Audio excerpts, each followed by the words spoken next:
Now that's the reverse light over there. In order to access the bulb, first we need to pop up the trunk. See the cover over there? We need to get that cover off because that's where the bulbs are. This cover is held in place by 10 clips. 1, 2, 3, 4, 5, 6, 7, 8, 9, 10. In order to get the clips off, you'll need a small flathead screwdriver like the one I just showed you. A small flathead screwdriver, get it over there and try and pry out the middle part of the clip.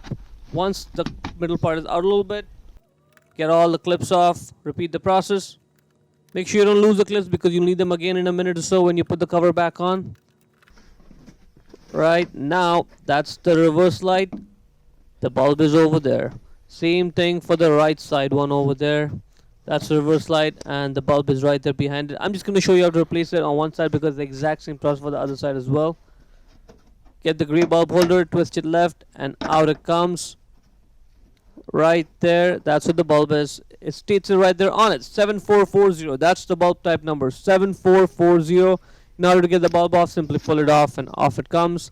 I would suggest replacing it with the LED bulb so you don't have to do this again and again. Check the link in description to buy the bulbs. So now get the new 7440 bulb and simply align it over there and push it in. Now let's put the bulb holder back in the light. Make sure it's sitting snug like that. Once it's in place, all you have to do now is just twist it right a little bit to lock it in place. Oh yes, that's good. Now let's put this cover back on. Now when you put the clip back in, make sure the middle part of the clip is out like that, and then put the clip back in, push the middle part in, it's locked in place.